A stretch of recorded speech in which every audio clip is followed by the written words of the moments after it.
감사합니다. 우리 함께 인사 나누고 말씀을 나누겠습니다. 우리 옆 사람 같이 인사하겠습니다. 당신은 위대한 기도의 사람입니다. 위대한 기도의 사람입니다. 네, 믿지 않으시는 분들이 계신 것 같은데 사실입니다.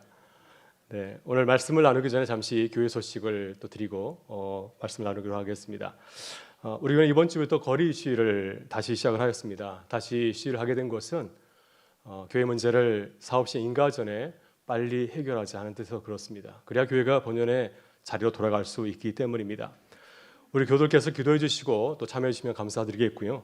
또 특별히 시위에 참여한 교우들을 위해서 기도를 당부를 드립니다. 특별히 불가항역 보건원 사거리 파출소 앞에서의 구인 시위는 많은 사람들의 시선이 주목되는 곳입니다. 아침 시간에 많은 사람들이 출근하는 길이고요. 또 많은 차량들이 정체되어서 서 있는 곳이기도 합니다. 그런 곳에서 시위를 하는 것은 무척 부담스러운 곳입니다. 따라서 우리 교우들의 절대적인 기도가 필요하고요.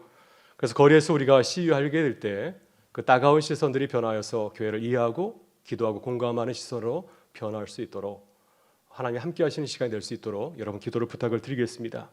그래서 우리 기도와 시위를 통해서 하나님의 선하신 뜻이 속히 이루어질 수 있도록 간절히 기도하는 기도의 시간이 될 수 있기를 간절히 바랍니다. 오늘은 2021년 항존지 선거를 위한 수요 저녁 기도의 세 번째 시간입니다. 이제 이번 주일 3차 본투표로 모든 선거 일정을 마치게 됩니다. 사실 선거를 앞두고 걱정이 좀 있었습니다. 코로나 가운데 진행되기 때문에 안전이 가장 큰 걱정이었고요. 또 코로나 가운데서 많은 교우들이 참여하지 못할 것이라 생각이 들었습니다. 그러나 제 생각은 기우였습니다. 이번 선거는 많은 교우들이 참여했고 또 질서 있게 진행되었습니다.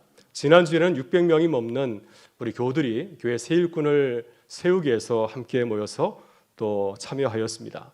참 감사한 일입니다. 아직 선거가 끝나지 않았지만 마지막까지 우리 교회가 기도하면서 선거를 잘 마칠 수 있기를 바랍니다. 이번 주일 마지막 3차 본투표를 위해서 당부의 말씀을 드립니다. 3차 본투표는 1차, 2차 투표 결과에 따라서 진행이 되는데요. 이번 3차 본투표는 이제 피택되지 아니한 이제 항존 집권자들을 마지막으로 뽑게 됩니다. 장로는 5분, 안수집사는 2분, 권사는 6분을 선출하게 되고요. 이번 항존지 선거에서 협동장로, 협동안수집사 그리고 협동권사님들은 다 피택이 되었습니다. 따라서 투표하실 때 장로는 6분, 그리고 안수집사는 2분, 장로는 5분, 그리고 안수집사는 2분, 권사 6분에 대해서 꼭 동그라미를 이렇게 표시해 주실 수 있길 바랍니다. 만약 한 분만 동그라미를 하게 되면 투표율이 올라가게 돼서요. 이 장로가 선출되기 위해서는 3분의 2 이상의 투표를 해야 되고 또 안수집사 권사는 과반수상의 투표를 해야 되는데 한 분만 표기하게 되면은 이 투표율이 올라가서 선거를 세우는데 굉장히 어려움이 많이 있습니다. 그래서 우리 교우들께서 꼭 기억해 주시고 정원대로 표시해 주시면 감사를 드리겠습니다. 아마 이번 투표에서는 다득표자가 많이 나올 가능성이 있습니다. 그래서 정원보다 초과로 선출되었을 경우에는 다득표와 연장자 순으로 피택된다는 사실을 여러분 기억해 주시면 감사드리겠습니다. 그래서 이번 주일 마지막 투표인데요. 모든 교우들이 함께 참여해서 마지막까지 최선을 다해서 교회 일꾼을 세워가는 기쁨이 우리 가운데 함께 할 수 있기를 간절히 바랍니다. 또 특별히 코로나 가운데 있습니다. 안전, 거리두기에 최선을 다해서 참여해 주시면 감사하겠습니다. 오늘 함께 나누고자 하는 말씀은 안디옥 교회의 이야기입니다. 안디옥 교회에서 교회 일꾼을 세운 이야기입니다. 여러분 교회사에서 안디옥 교회는 매우 중요한 교회이죠. 왜냐하면 이방인 지역에 세워진 첫 교회였고 또 이방인들에게 선교한 교회이기도 합니다. 또 바나바 바울을 이방인 선교사로 파송한 교회이기도 합니다. 그래서 안디옥 교회는 이방인 선교의 교두보가 되었습니다. 근데 안디옥 교회의 부흥과 그리고 이방인 선교를 이야기할 때 항상 등장하는 두 사람이 있습니다. 바로 바나바와 바울입니다. 바나바는 안디옥 교회의 첫 목회자였습니다. 스테반 선교 이후에 예루살렘 교회는 유대계의 극심한 박해로 인해서 이제 세계 각지로 다 흩어지게 되었습니다. 특별히 헬라어를 구사하는 헬라파 유대인 제자들이 이제 여러 곳으로 흩어지게 되었는데 그 가운데 한 곳이 바로 시리아의 안디옥이었습니다. 여러분 시리아 안디옥은 큰 도시였습니다. 안디옥은 예루살렘에서 북쪽으로 400km 정도 떨어져 있고요. 지중해 동북 오론테스 강가에 있습니다. 이것은 해안에서 그리 멀지 아니하고 동서로 그리고 또 남북 지역이 서로 만나는 곳이어서 교역의 중심지였습니다. 로마 장군이었던 폼페이우스는 안디옥을 로마의 세속주인 시리아의 수도로 삼았고 또 나중에 율리스 시저는 이곳을 자치시로 격상을 하였습니다. 안디옥은 당시에 인구가 15만이 넘을 정도로 많은 사람들이 운집한 곳이었고 그래서 동방에서는 알렉산드리아와 콘스탄티노플과 함께 세 번째 주요 도시가 되었습니다. 안디옥은 또한 여러 문화와 다양한 민족과 종교 전통이 만나는 곳으로 굉장히 다문화적인 그러한 환경이 놓여진 곳이었습니다. 유대인들도 이곳에 많이 살고 있었고요. 바로 이곳에 예루살렘 교회에 이제 핍박을 파여서 몰려든 예수님의 첫 제자들이 있었습니다. 이때 구브로와 구레네에서 온 일부 신자들은 유대인이 아닌 이방인들, 이교도들에게 복음을 전하였습니다. 근데 놀라운 일이 벌어졌습니다. 그들이 복음을 거부한 것이 아니라 그들이 전하는 메시지를 잘 듣고 그들이 가지고 있었던 이교적인 전통을 버리고 예수를 섬기게 되었습니다. 이것은 초대교회가 전혀 생각하지 못한 선교의 상황이었습니다. 그래서 안디옥 교회 성도들은 몰려드는 이방인들을 바라보면서 이 문제를 위해서 이제 예루살렘 교회에 문의하게 되었습니다. 그래서 예루살렘 교회는 이 안디옥 교회의 이상한 이 현상을 갖다가 파악하기 위해서 바나바를 안디옥에 파송하게 되었습니다. 바나바는 안디옥 교회에서 일어나는 여러 가지 현상을 바라보면서 하나님의 은혜로 생각하고 기뻐하였습니다. 그래서 교회에 들어온 많은 이교도들을 배척한 것이 아니라 그들을 진심으로 사랑하고 섬겼습니다. 그리할 때 안디옥 교회는 크게 성장하고 부흥하게 되었습니다. 이제 안디옥 교회가 크게 성장하였기 때문에 새로운 교회 일꾼이 필요하였습니다. 그때 바나바는 다소에 살고 있는 사울이라는 사람, 이 바울을 청빙하여서 함께 안디옥 교회를 섬겼습니다. 두 사람이 함께 안디옥 교회를 섬기게 될 때 이제 안디옥 교회는 안디옥 지역에서 영향력 있는 교회로 이제 나타나게 되었고요. 많은 이방인들이 안디옥 교회 성도를 향하여서 그리스도인이라는 이름을 부르게 되었습니다. 그리스도인은 헬라어로 크리스티아노이라고 하는데 그 뜻은 메시아의 백성, 또 그리스도에게 속한 자라는 뜻을 담고 있습니다. 여러분, 이렇게 안디옥 교회는 바울과 바나바를 통해서 건강한 교회로 세워졌습니다. 바나바 이방 교회, 이 안디옥 교회가 처음에 흔들리게 될 때 교회의 초석을 놓게 되었고 바울은 안디옥 교회가 본격적으로 이방인 선교를 할 수 있는 사역을 시작할 수 있는 기초를 마련하였습니다. 이렇게 바나바와 바울이 주님의 부르심을 받고 안디옥 교회를 섬기게 될 때 하나님과 사람 앞에서 칭찬받는 교회를 이루게 되었고요. 또 칭찬받는 사역을 감당하게 되었습니다. 이 시간 우리 교회도 바나바와 바울을 본받고 그들의 모습을 따르는 교회가 되기를 간절히 바랍니다. 특별히 우리 교회가 바나바와 같은 교회가 되면 참 좋겠다는 생각을 하였습니다. 바나바 같은 마음을 가지고 사울과 같은 새 일꾼을 세우는 교회가 될 수 있기를 간절히 바랍니다. 안디옥 교회는 바나바 같은 따뜻한 마음을 가지고 있었기 때문에 사도 바울과 같은 귀한 일꾼들을 세우고 또 귀한 사역을 감당하게 된 줄 믿습니다. 오늘 이 시간 우리가 이 바나바 바울에게서 함께 말씀을 묵상하면서 그들에게서 좋은 교회의 모습을 배울 수 있기를 바랍니다. 바나바가 이 바울을 새로운 교회 일꾼으로 세우는 그 모습을 함께 배우면서 또 이번 항준직 선거를 함께 기도하고 나가는 우리 교회와 성도가 되시기를 간절히 바랍니다. 먼저 바나바는 사랑의 눈으로 교회를 바라보았습니다. 사도행전 4장을 보게 되면 이제 바나바가 처음 성경에 등장합니다. 예루살렘 교회는 가난한 공동체였습니다. 가난했기 때문에 함께 공동체를 이루게 되었고 또 함께 필요한 것을 서로 나누는 그런 공동체가 되었습니다.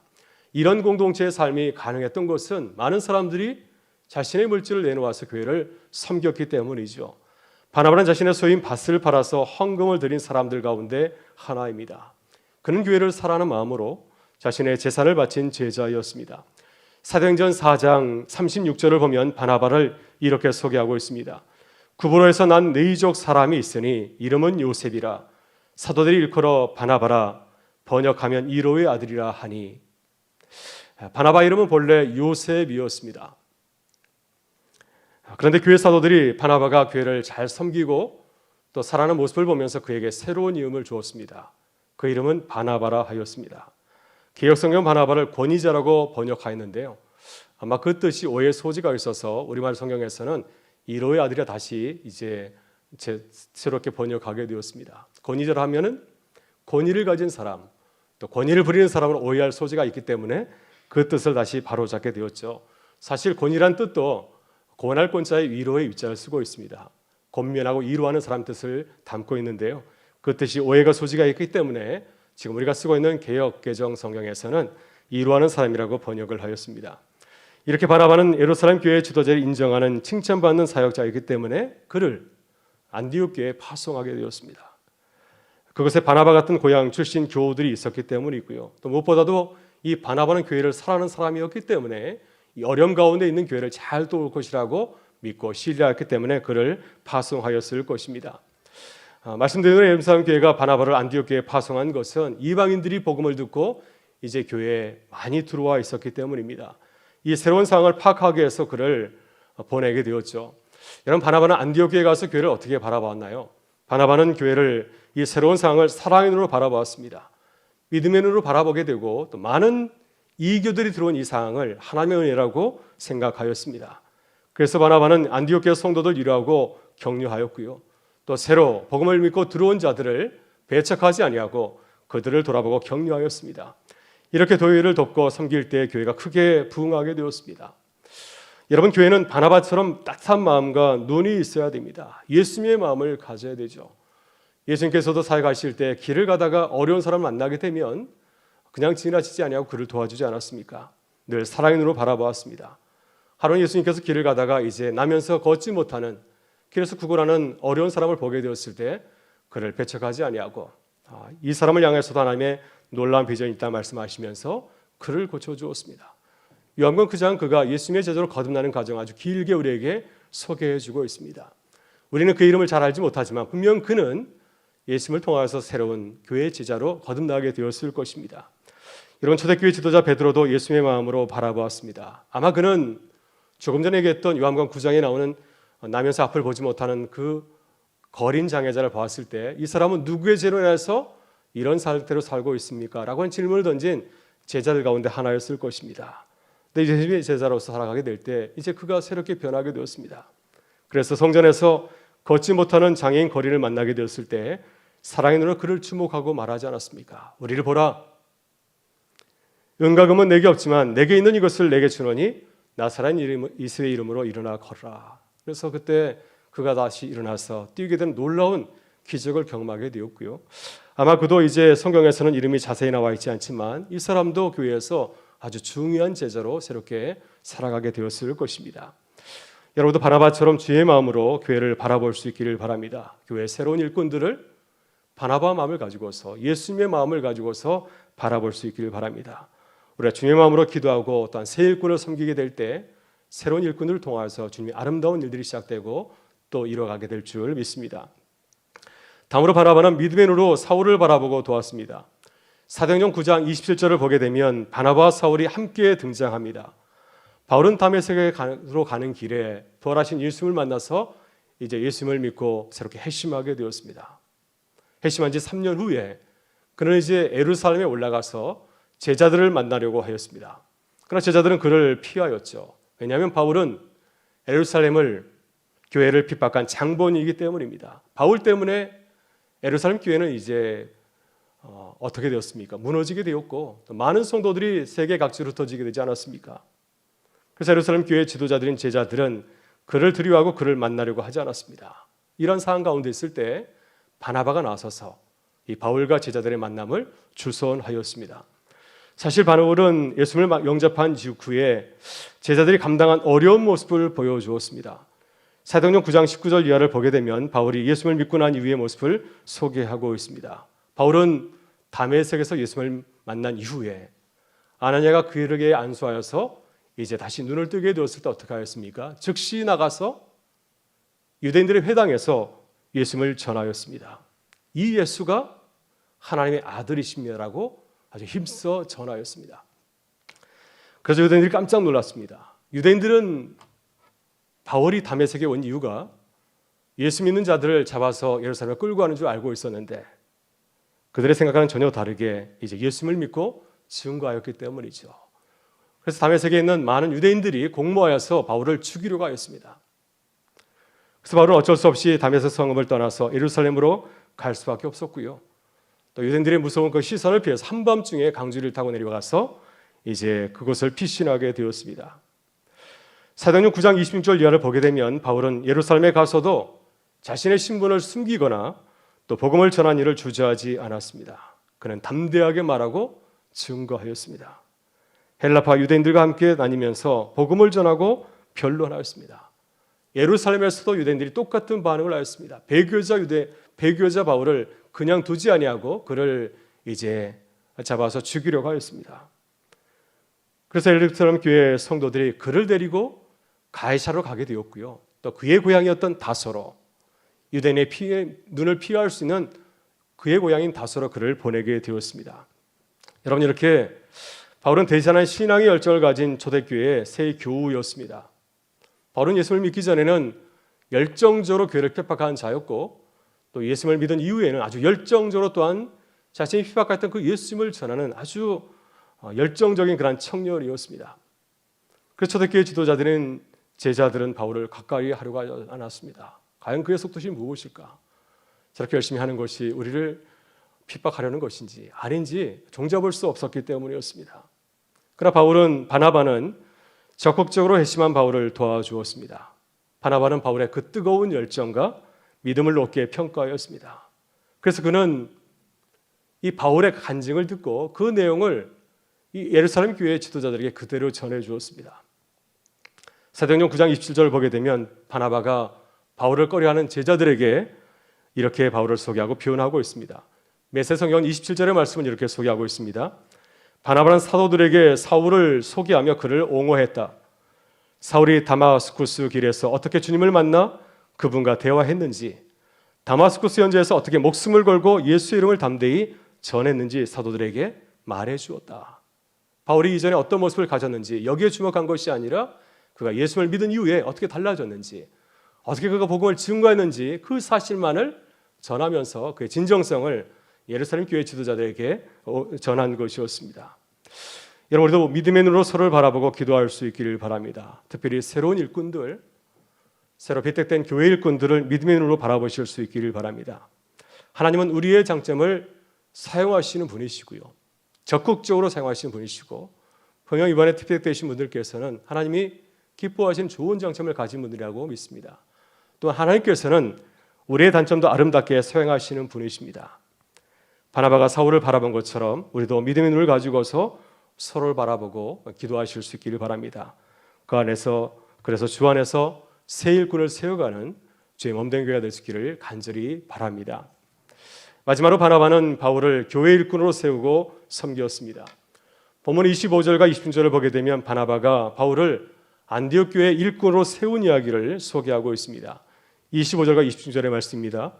바나바가 사울을 찾으러 다소에 가서 만남에 안디옥에 데리고 와서 둘이 교회 1년간 모여 있어 큰 무리를 가르쳤고, 제자들이 안디옥에서 비로소 그리스도인이라 일컬음을 받게 되었더라. 본문은 바나바가 멀리 떨어진 다소에 가서 바울을 만나고 그를 안디옥 교회로 데리고 왔다고 증거하고 있습니다. 성서학자들에 따르게 되면은 바울은 다소에서 한 10년간 머무른 것으로 알고 있습니다.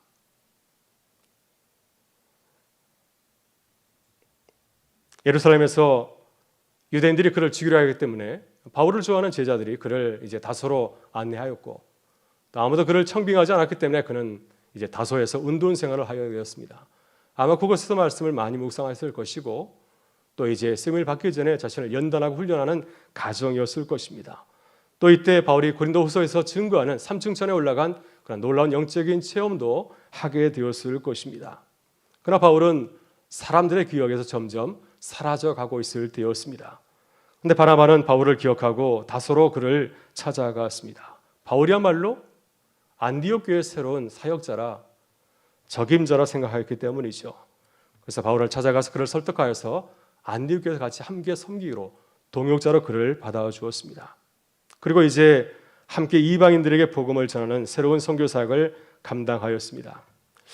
이런 바울은 선이 분명한 사람입니다. 예스와 노가 분명한 사람입니다. 아닌 것에 대해서 예스하는 사람이 아니고요, 또 긴 것에 대해서 노라고 말하는 사람이 결코 아닙니다. 목적이 분명하고 타협을 싫어하는 사람입니다. 따라서 이 사람은 바울 같은 사람 함께 동역하기 정말 어려운 사람이죠. 어떤 면에서는 독선적인 사람이라고 할 수 있습니다. 갈라디아서 2장을 보게 되면 유명한 안디옥 사건이 나옵니다. 베드로가 이제 안디옥에서 이방인들과 함께 식사하다가 예루살렘 교회의 근본주의자들, 율법을 중시하는 자들이 올라왔다는 소식을 듣고 식사 자리에서 황급히 피하였습니다. 베드로 유다는 이 문제 때문에 시비가 걸릴까 봐 그것이 걱정돼서 그 자리를 피한 것인데, 바울은 대선배, 대사도 베드로를 심하게 꾸짖었습니다. 복음을 부끄러워하는 이선자로 질책하고 몰아세웠습니다. 그러니 누가 바울을 좋아하고 그와 함께 일하려고 하겠습니까? 바울은 함께 살아가기 힘든 사람이었습니다. 그래서 아마도 예루살렘 교회의 지도자들은 그를 피곤하게 생각하고 그를 피하였을 것입니다. 그러나 바나바는 바울을 하나님의 일꾼으로 인정하고 그를 도왔습니다. 아니, 그를 잘 섬겼습니다. 그래서 함께 안디옥 교회를 섬기고 봉사하였습니다. 바나바는 신학의 선배이고 또 그를 청빙한 대사도이지만은 겸손하게 자신을 내놓고 바울을 돕고 섬겼습니다. 그래서 안디옥 교회를 건강하고 아름답게 세워갈 수 있었습니다. 또 나중에 바울과 함께 또 이방인 선교사를 함께 떠나지 않았습니까? 여러분, 우리도 바나바 같은 교회와 성도가 될 수 있기를 간절히 바랍니다. 교회는 바나바 같이 마음이 열려 있어야 됩니다. 아버지가 아들을 바라보듯이, 또 어머니가 딸을 바라보듯이 그렇게 따뜻하게 새 일꾼들을 바라보아야 됩니다. 앞으로 하나님이 하실 일을 기대하면서 일을 맡기고 도와야 됩니다. 아버지가 아들을 바라볼 때, 또 어머니가 딸을 바라볼 때, 부모님이 자녀들을 바라볼 때 그 모든 모습이 다 마음에 듭니까? 그렇지 않죠. 실수도 많고 단점도 많이 보일 것입니다. 그러나 아버지는 아들의 장점을 주목해서 보지 않습니까? 어머니는 딸의 그 좋은 점만을 바라보면서 응하고 변화하지 않습니까? 이렇듯이 우리도 새 일꾼을 아버지와 어머니의 마음으로 바라보고 기도하는 교회가 될 수 있기를 간절히 바랍니다. 만일 바나바가 바울을 교회 일꾼으로 세우지 않았다면 어떻게 되었을까요? 아마 안디옥 교회는 크게 성장한 부흥한 교회가 될지 모르겠지만 안디옥에 머물러 있었을 것입니다. 그러나 바울과 같은 새로운 일꾼을 세웠기 때문에 안디옥 교회는 새 역사를 시작할 수 있었습니다. 안디옥을 뛰어넘어서 세계를 품고 이방인의 복음을 증거하는 주님의 몸된 교회로 새롭게 거듭날 수 있었습니다. 여러분도 바나바 같은 마음으로 새 일꾼을 격려하고 기도할 수 있기를 바랍니다. 하나님께서 새로운 일꾼들을 통하여서 이 시대의 새로운 사명을 감당할 수 있도록 새 일꾼을 위해서 간절히 기도하기를 바랍니다. 그래서 새 일꾼들이 바울처럼 주님의 새 일을 감당하는, 수행하는 주님의 귀한 일꾼들, 또 주의 몸된 교회가 될 수 있기로 기도하는 교회가 되기를 간절히 축원합니다. 함께 기도하시겠습니다. 좋으신 우리 아버지 하나님, 우리를 향하신 주님의 은혜에 감사드립니다. 어려운 코로나 상황에서 항정지 선거를 허락하셔서 주의 일꾼들을 세우게 하시니 감사합니다. 주님, 이제 마지막 3차 투표를 남겨두고 있사오니 기도하는 가운데 모든 일정이 안전하고 질서 있게 잘 마치게 하셔서 온 교회가 크게 기뻐하고 주님께 영광을 돌리게 하여 주옵소서. 지역사회도 항정지 선거를 안전하게 잘 마치는 모습을 보고 기뻐하게 하시고 하나님께 영광을 돌리게 하여 주옵소서. 주님, 우리 교회가 바나바처럼 교회를 사랑하는 교회가 되게 하여 주옵소서.